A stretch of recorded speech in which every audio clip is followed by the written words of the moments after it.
Hello and welcome to the Washington County Public Affairs Forum. The forum meets weekly. Our goal is to inform the community on a wide variety of subjects of public interest. The opinions expressed by the speakers are their own and not those of the forum, which is nonpartisan and does not take sides. We often feature multiple speakers on one topic to hear all sides of an issue. We meet at the Beaverton Elks Club, 3500 Southwest 104th.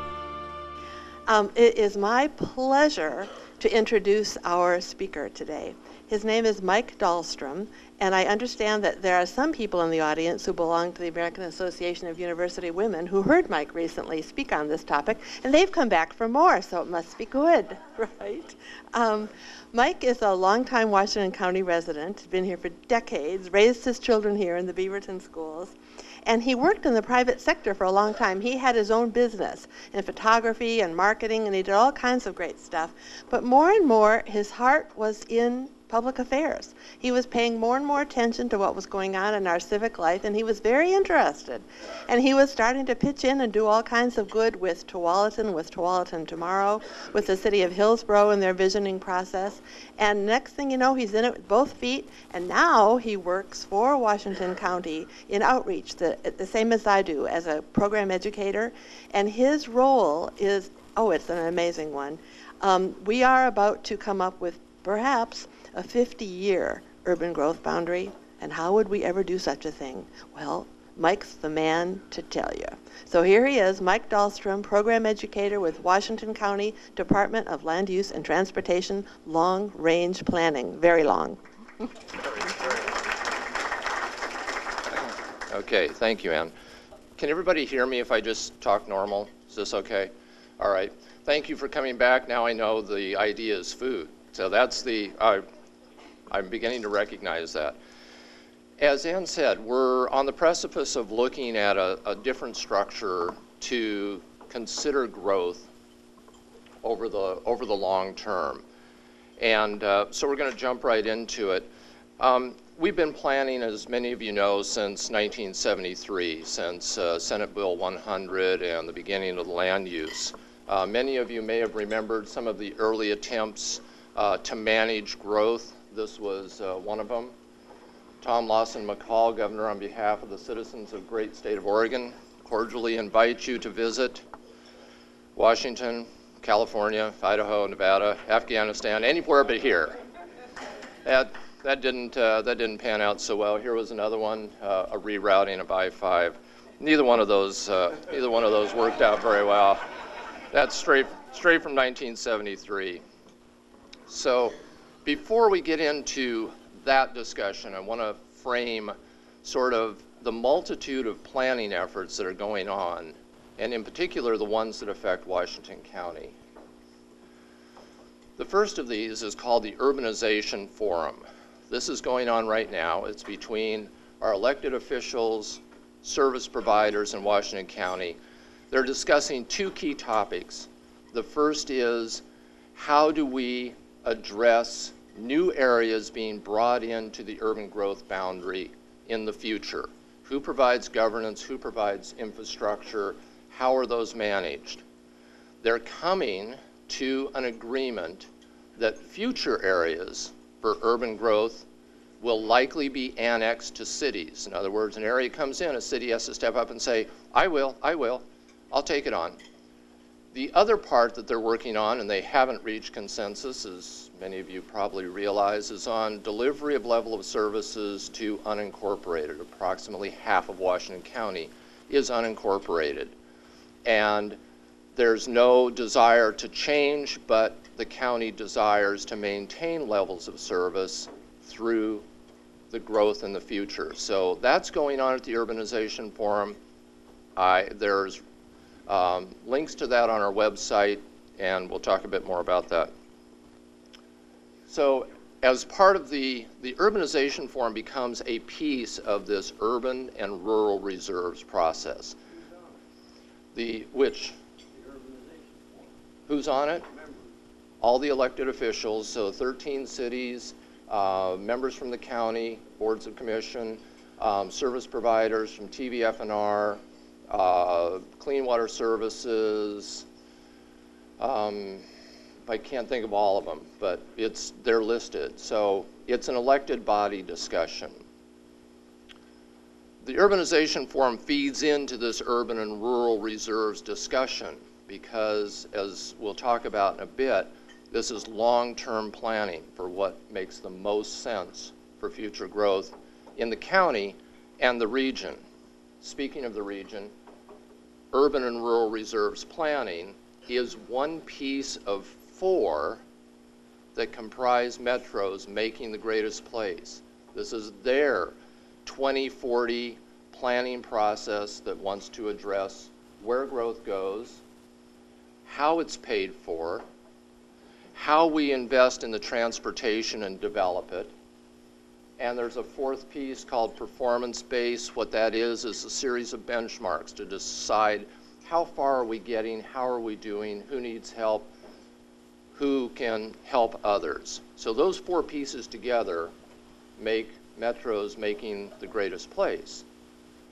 To take it even a step further, those are just the regional look at long-range planning and urban growth discussions statewide. The Big Look is looking statewide. Many of you are probably aware that the Big Look Task Force delivered a series of 19 points to the legislature, which they're currently considering, about are there tweaks that are needed to the urban growth. So I just want to get a bit of a feel. Put your glasses down when you raise your hand, but how many native Oregonians do we have here? Wow, that's great. So by default, of course, it's a trick question. I know everybody else is a transplant. I'm a transplant. And I think anybody that lives here less than, oh, well, I don't know, I've been here for 38 years and I think I'm still considered a newcomer. So you've seen a lot of changes and you've seen what impact growth has. We're looking at about 1 million more people in the next 20 to 25 years. It's a guesstimate, but it's pretty close. So of course, you know, where do they live, work, and play? That classic. 1 million more people. It's pretty interesting. Here in Washington County, we have a projection. That black line on the far right side is out to 2025. Yeah, maybe double what we have now, maybe not quite. So I want you to think about how much change you've seen in the last 25 years, how much change you've seen in the last 25 years, and how much more we have to address.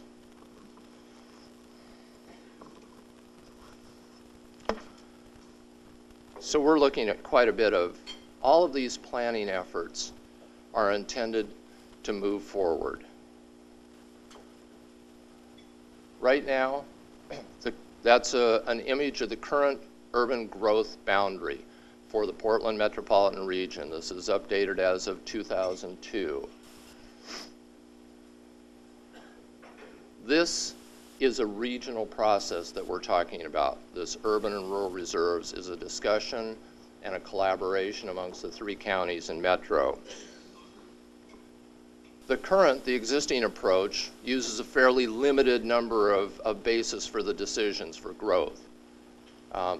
It looks out 20 years for housing and employment supply, and it looks at it every 5 years. But it doesn't provide much certainty beyond that.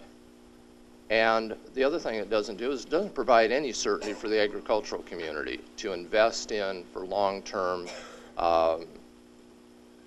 So this urban and rural reserves process, introduced by the state legislature in 2007 as Senate Bill 1011, it said, let's take a different look. Let's look out 40 to 50 years. And let's not only talk about urban reserves, but let's talk about rural reserves. Let's talk about the agricultural, natural resources, and forest areas that need to be protected from urbanization. They're part of our economic engine. They're part of our sense of community, our sense of place. So, in a nutshell, an urban reserve, someplace outside the current urban growth, that there would be efficient expansion. That might mean delivery of infrastructure.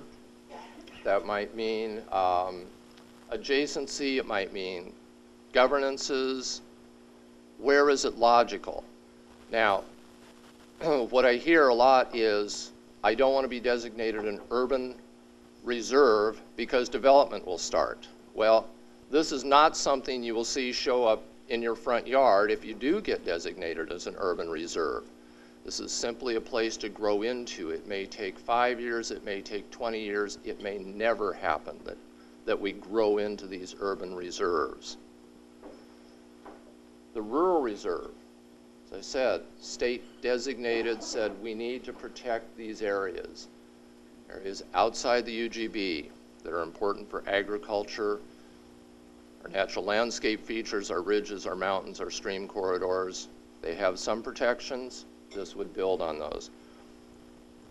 More importantly, it gives farmers and the agricultural community a sense of certainty that for 40 to 50 years they can invest, and it's something that they lack now, especially the ones that are close to the existing urban growth boundary. There's an uncertainty.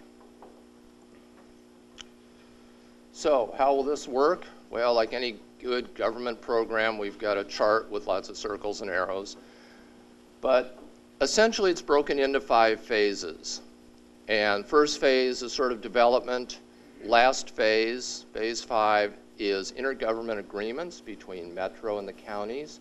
The Metro will adopt the urban reserves as potentials for urban growth. The counties will adopt rural reserves as part of our comprehensive plans to protect those areas.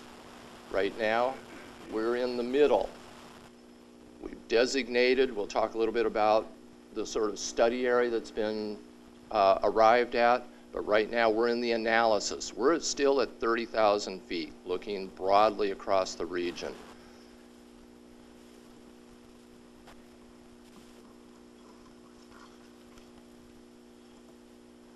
So I said that we're at this study area. In September, the Regional Advisory Committee, the County Advisory Committee, the cities, with much community input, we held a series of 7 regional open houses. We had hundreds of input. We arrived at that green donut. Can everybody sort of see the green area around the urban growth boundary? Okay, that's the reserve study area. And it was concluded that that's the likely area that will contain lands that possibly could be urban reserves, could potentially be rural reserves, or might not need any designation. But that was the gross area to start studying. It's, of course, just limited to Clackamas, Multnomah, and Washington counties because that's Metro's purview. So Yamhill, Marion, Columbia County, Clark County, although they're invited to be a part of the discussions, they're aware of what's going on, they're not part of this decision making. And how does this happen? Well, over the next few months, it's like a series of screens or winnowing wheat. We started very coarse. We determined that there was this reserve study area. That's sort of the coarsest screen. What area should we look at to begin with? Then we began applying a series of factors. The state Senate Bill 1011 is supported by a Department of Land Conservation and Development administrative rules, a set of rules that says these are factors, these are attributes we want you to consider as you begin to discuss these. Rural reserve attributes that we've addressed, that we've studied, not in any specificity, but at least at a 30,000 foot level, include inventory from the Department of Agriculture, inventory from the Department of Forestry, landscape features from Metro. We've looked at the distance from the current urban growth boundary, and we'll talk in a minute about why that's important. We've looked at soil classes, more important Department of Agricultural information. We've looked at irrigation. So of all of the hundreds of thousands of arable land in Washington County, how much is served by irrigation, groundwater, TVI, Tualatin Valley Irrigation District. We looked at viticulture, sort of new to the area, relatively. We looked at fair market value of homes along the border of the urban growth boundary. Are those, does that tell us anything about the values of those lands? We looked at parcel size, ownership patterns. We looked at soil productivity. This was on the rural reserve side. We want to understand how agriculture moves forward. How is agriculture protected? How do they produce? Are they large parcels? Can they produce on very small parcels? Do they need transportation? So these all sort of addressed the suitability or susceptibility as a rural reserve. Based on everything we learned, we said that all the study area in Washington County should be carried forward for further analysis. All of the study area in Washington County should be carried forward for further analysis as potential rural reserve. We had hoped that we could begin to winnow some of those areas away, but we couldn't. They're too important to too many people, whether it's foresters, farmers, environmentalists, doesn't matter. There were every piece of land in that study area remained important. We said, we're not going to take anything off the table yet. We're still at 30,000 feet. We looked at the urban side. Again, there's DLCD provided us with 20 rural factors, 20 factors to consider for rural reserves, 8 factors to consider for urban reserves. We began looking at those the same way we did the rural side. Proximity to the urban growth boundary. Does that make it more or less suitable as a potential urban reserve? Proximity to centers and employment areas. Part of Metro's desire and part of the region's desire is to create corridors and town centers. How do those affect potential new areas we might bring in? Provision of municipal services. How do we get sewer and water and roads to any new areas? Can we leverage on existing infrastructure? Does that have to be replaced?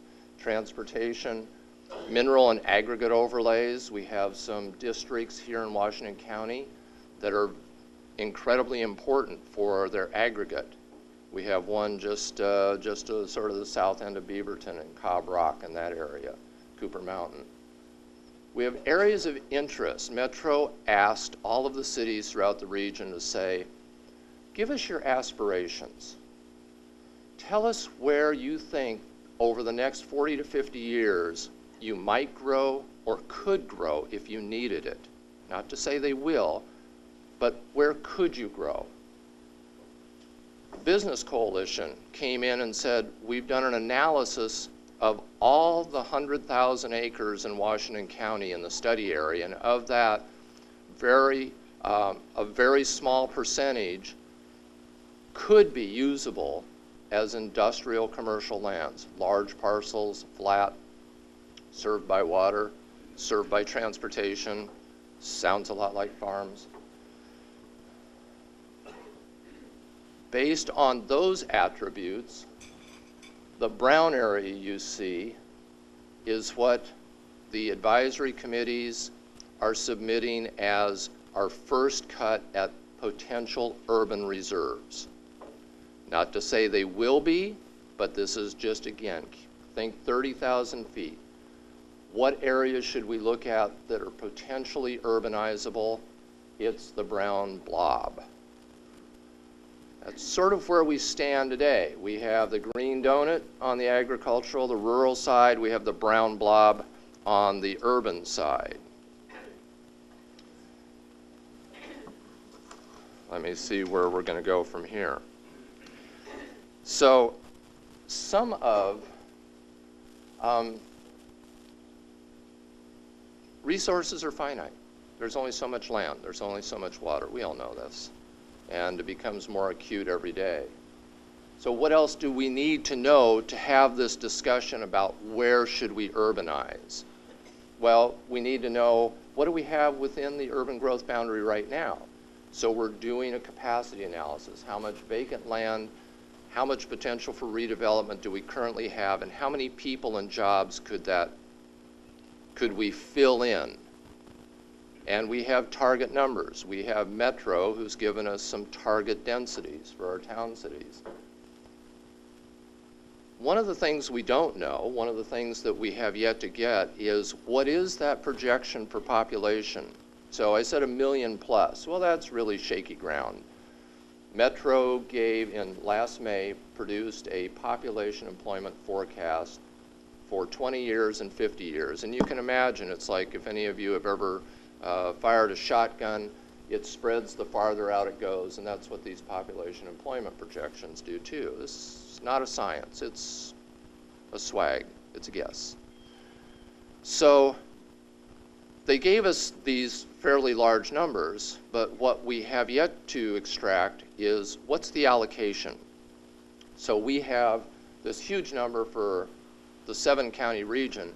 What's Washington County's share? What's the possible projection for that? So those numbers are coming.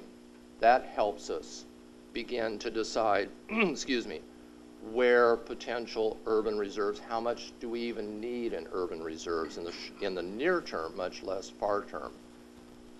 And we have to consider this competition for resources. So I mentioned that you get the sense that we're all starting to look at the same pieces of property. So that green area, this is Department of Agriculture's map. That green area is foundation land. Department of Agriculture says this is some of the best land we have. They say this. State Department or federal? Pardon me? State Department of Agriculture. State, yes. So this is just the Washington County portion, of course. But they say these are the lands that we should protect for our agriculture. These the brown areas that circle the cities, those are the city's aspirations. Each city in Washington County gave us an aspiration. Again, I'm going to reiterate, they're not going to grow into this, not tomorrow, but they were asked in 40 to 50 years, if you needed to grow, where might you grow? Those are the results that we got. Impinge pretty heavily on that previous green area, don't they? This is that department, or this is the business coalition map. And I'm going to step over it. You can still hear me. This yellow area that you see on this map, those are the areas that they consider are not constrained for potential industrial or commercial development. And wow, they sort of land right on top of the green again. So you're beginning to get a sense that probably what you already knew. There's a lot of competition. These are very difficult decisions. So let's talk a little bit about the trade-offs, and this is the audience participation part. This part I like. So I give you some criteria, and just by a show of hands, I'll ask for urban or rural or neither. So proximity to the existing urban growth boundary. Those properties that are just outside the urban growth boundary, would they make a good urban reserve because they're in proximity and can be served and be governed?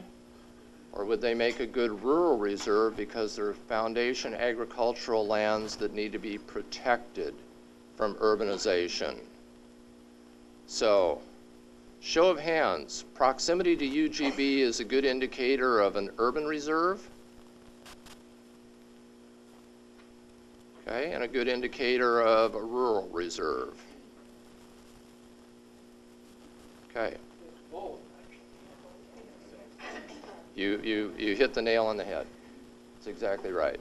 And in fact, one of the criteria says that if you consider it as an urban reserve, you have to consider it as a rural reserve. because it is threatened by urbanization. Adjacent land uses. So is it appropriate to have farms adjacent to or perhaps buffered by a roadway to residential or commercial industrial? So anybody think it's a good idea to have farmlands adjacent to residential, especially high density residential? Well, and what was that? Not if they fertilize the farmland. So we get a rub on both sides. So adjacent to commercial or industrial area. Okay. So there aren't many industrial commercial areas along our current UGB. So that adjacency question is pretty tough. We have a lot of high density along inside our current urban growth boundary that's adjacent to foundation lands. How about access to infrastructure? Does that make a good urban or a good rural? Especially if it's water.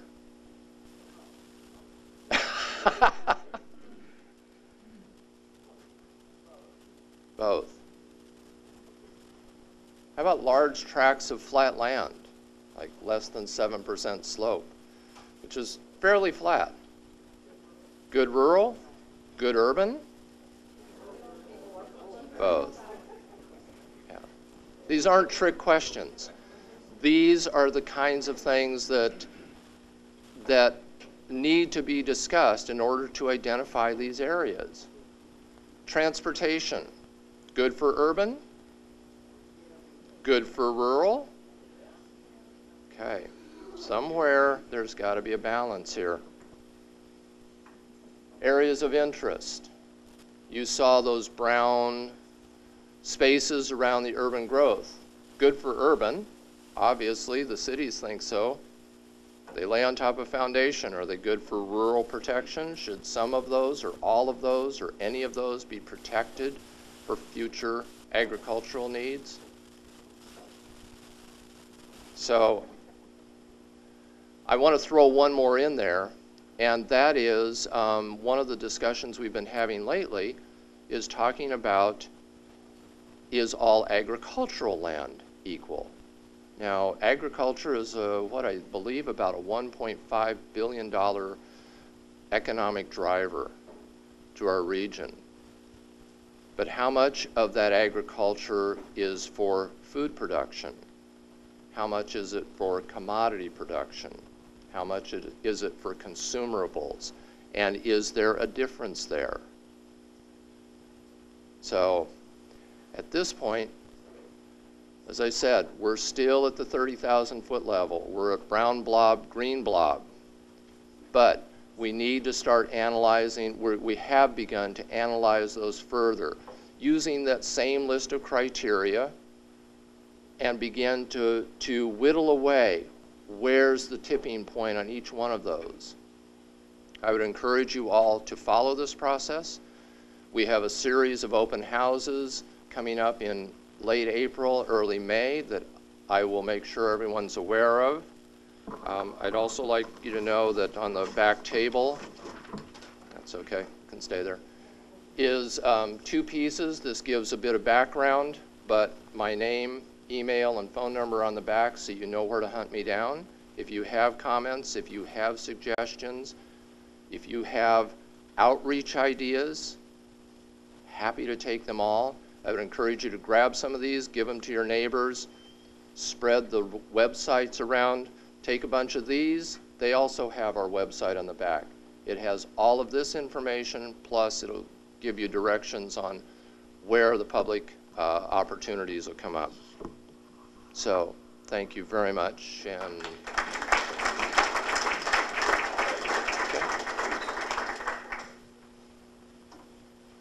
so stay here. Okay. Thanks. Nobody gives me any directions. Okay. Oh.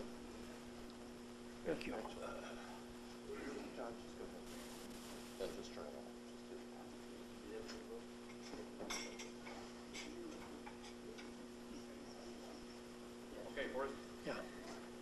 Forest South Forum member.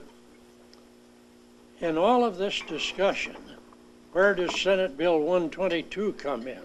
I spent 14 years working with the city of Portland when they wanted to go out to 185th, as well as the urban services boundary and annexation plans specified by Senate Bill 122 of the 1993 legislature.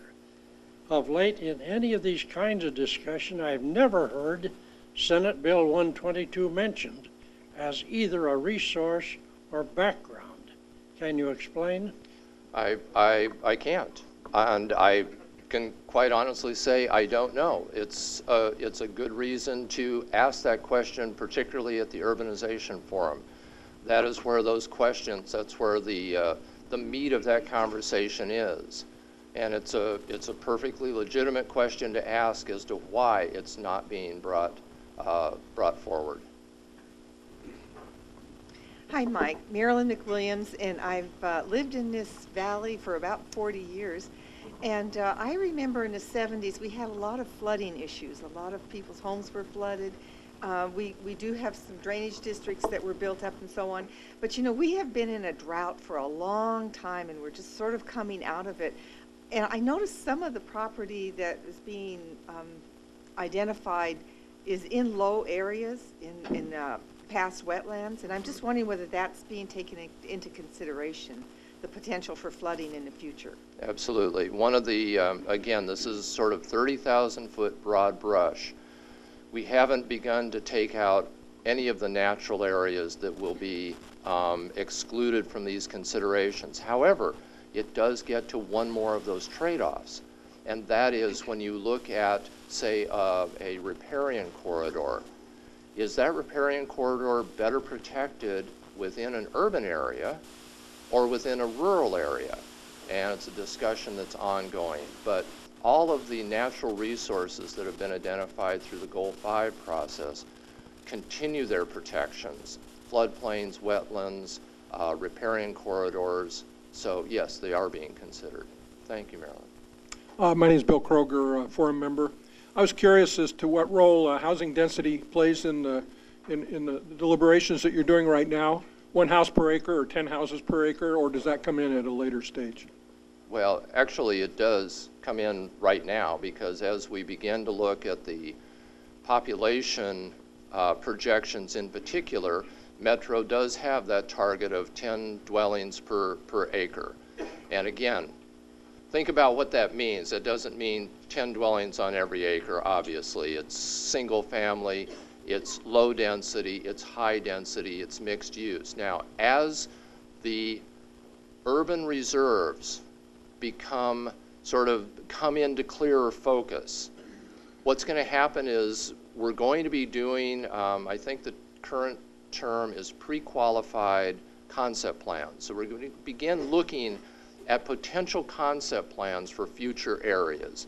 What might they look like? How can that density be addressed? And certainly that density is being addressed when we look at the existing capacity, vacant lands, and redevelopment issues. So yes, it is. Tom Lee, forum member. You've been here long enough to recall that how the old West Side bypass was defeated, and so it's kind of a mood issue, but we have this permanent traffic jam on 217 as a result. Is there consideration being given already to the possibility that, notwithstanding the designation of something as a rural reserve, economics might require that additional highway transportation be put through that area? It's a great question, and thank you for asking it, because as I noted that there's the Metro's Making the Greatest Place, and one of those key components is the regional transportation plan. So it becomes interweaved as urban and rural reserves are identified. That regional transportation plan will begin to address how transportation is served to those areas. That second part of investing in our communities is how is it paid for? How is this development paid for? So yes, it is. Thank you. And board member, I'm curious about today's economy and what that has done. So these deliberations started before everything hit the tank. So I'm wondering, is it giving people more breathing room? You know, so what about today's economy? And then my other part is, I understand people are already writing letters to the elected officials. Let me in, keep me out. I mean, do you have some kind of what are the letters like so far?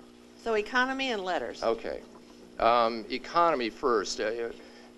And don't go away, because I want some clarity on that. When you say, does it give people breathing room, it doesn't give the process breathing room. There's an identified target date, and that's the end of this year, to accomplish these urban and rural reserves.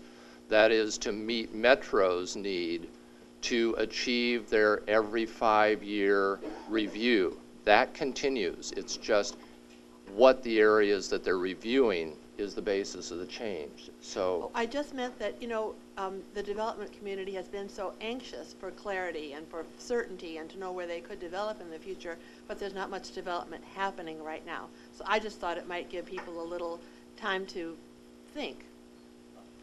Well, well, I believe it does. Yeah, of course, development has slowed down, and the economy has sort of taken a bit of that pressure off, obviously added the pressure in other ways. But it's cyclical, and we know that. Again, when you're looking at 25 to 40 to 50 years, we can look back, and those of us who have been here for many years have already gone through multiple recessions. Nothing this bad. But it does remain cyclical. Development will come back. So there remains pressure on where we're going to grow. Again, that key function of not knowing how many do we have to worry about, how many do we have to accommodate, is a little difficult just yet, because eventually we need to identify we're going to need X number of acres beyond our capacity, or we're not. We don't know yet. Second question again, Ann? The letters. Oh, the letters. I love the letters because it illustrates that there's increasing community interest in this issue. Yes, most of the letters tend to focus on personal property. I'd really like my piece in, I'd really like my piece out. That's fine, because that's certainly a component that needs to be added. I would ask that as people send those letters, though, that they go to the website, they begin to look at the factors that need to be considered for eventual possible designation, and begin to identify how does their land shape up against those factors. They might come to some conclusions that we haven't, and we would love to hear about that. Does that answer your question, Ann? Harry Bodine, Forum member, and a really random question. Okay. I was in Las Vegas last week and drove on a new interstate highway just opened, which reminded me that Nevada has built more interstate highway in the last 3 years than we've built in the last 40. And there's nothing on the drawing board. My question, though, is this. You look at your maps, you've got your urban area, you've got your rural area. It's a total overlap. If the urban development goes forward, there won't be any farmland in the county left except West Dairy Creek that goes up towards Vernonia. Has any thought been given to basically not trying to keep expanding Portland out, including us, but maybe trying to create a whole new urban structure somewhere in the state of Oregon? I don't own any land there, but my candidate would be Boardman.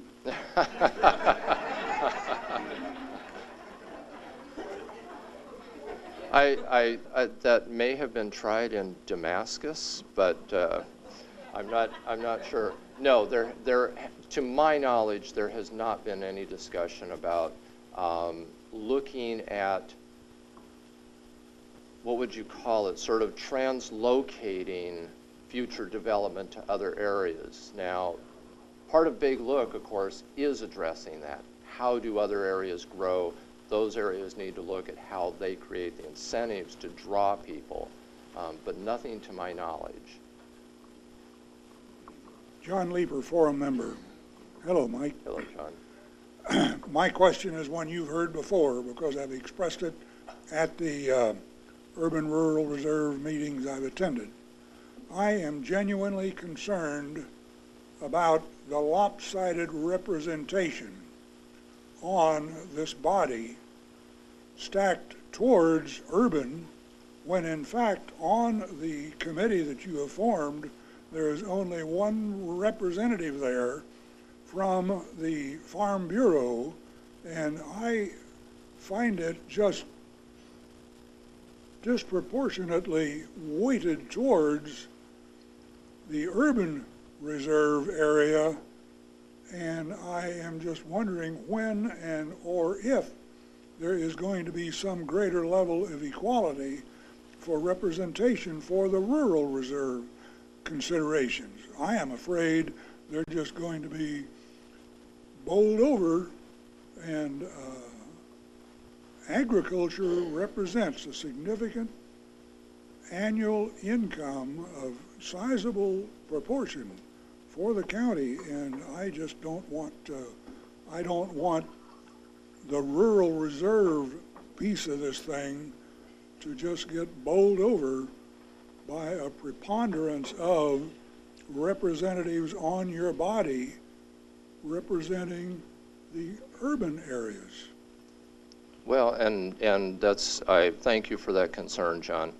You have voiced that before, and I don't think that it can be adequately addressed in a quid pro quo fashion. There is only one representative of the Farm Bureau amongst 13 cities and one service district.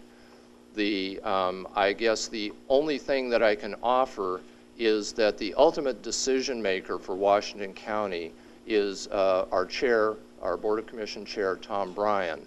He does represent the county interests. He does represent unincorporated, as well as this decision will be vetted with the Board of Commissioners who do represent the constituency across the county. The advisory committee is simply that. It's an advisory committee. They're not making decisions, they're simply providing recommendations. Their recommendations can be as easily weighted as any group that comes forward, and we're getting those groups to come forward and balance that discussion. So, John, it's not a direct response. There is no discussion about increasing the number of agricultural representatives at this point.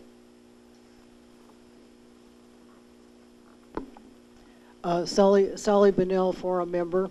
I'm curious about possibly two things, and this is at one point on the rural side that it was determined that they determined that certain areas were best suited for some farming and other areas were considered not so good.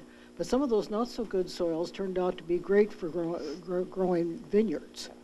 So as the potential use for the soils names on the rural side, how are you going to accommodate for some future discoveries of the ability of agriculture to produce crops? That's one side. The other side, this whole discussion between urban, rural, and you're going to have these distinct boundary lines. Like out on West Union, you've got Rock Creek on one side and you've got rural on the other.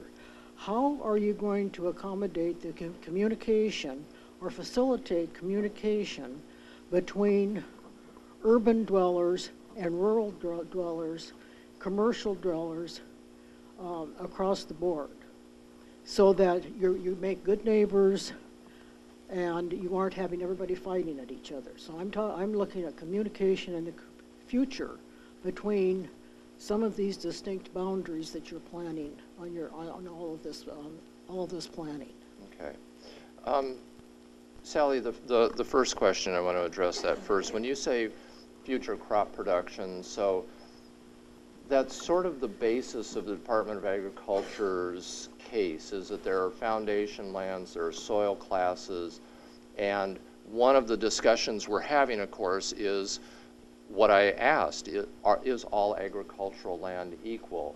So looking at those lands that have the widest potential for crop availability is important.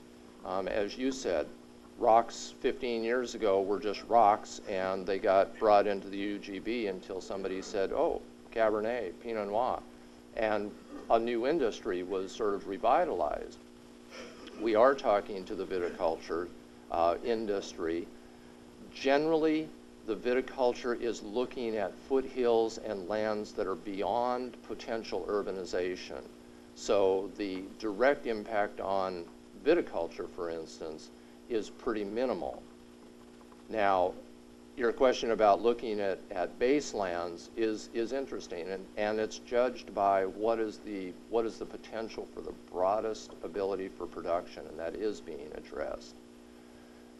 Communications is much more difficult. There is nothing beyond what happens now, other than senses of community and trying to maintain that we're all here together. There are no dedicated communications lines between cities and unincorporated areas now. So I don't have a response for that, Sally. If you have some suggestions, I'd love them, though. Well, do you think they should be, these communications to take place? Okay, I mean, for these neighbors, the similar neighbors to live together, how are you going to plan for communication so that they will not be continually fighting each other? That's part of the question we asked about adjacent uses. Yeah. So in terms of doing these high-level concept plans, part of that consideration is how do you buffer? How do you buffer rural, particularly farms? So does it make most sense to buffer it with a stream bed or a wildlife refuge or a floodplain as opposed to a road? Is it better to buffer it with an industrial commercial area as opposed to high-density residence? So that helps facilitate, to minimize as much as possible, planning how you sort of keep that friction low. But your communication question is fascinating. Thank you. Okay. Wayne Potter, member. I'm interested in the values of sustainability. I'm interested in looking, as the sustainability talks about, future generations. We're looking less than a lifetime ahead. And yet, if we think about what's going to be happening in the future, 3 generations, 4 generations, and conserving as much as is practical today, I mean, in a sense, this is just very short-sighted because we can't look far enough ahead. I would be interested in finding out whether or not, if we look at the use of cars, the use of roads, plus our finite resources, will there be any consideration giving to reducing the amount of traffic within the areas? I can imagine doubling the population in this area would be a dramatic change on our existing roadway, let alone the construction and cost of future roads. So it would seem to me that there should be some direct concept applied to that, maybe reducing overall transportation use methods through cars and trucks, et cetera, and looking at some other alternative ways to get through the system. Well, you've just hit on Metro's 2040 concept plan, which is the development of corridors, town centers along existing transportation routes that minimize that. So you have residential, mixed-use residential, you have retail, commercial, business, you have mass transit, all with the intent of getting us out of our cars and providing the services in a more immediate vicinity, and it also promotes a healthier lifestyle. As far as the sustainability, look to the cities as they begin to do their neighborhood planning and community planning. We need to encourage a much greener, much more sustainable development plans. So you're right on track. Yes, that is being considered, very much so.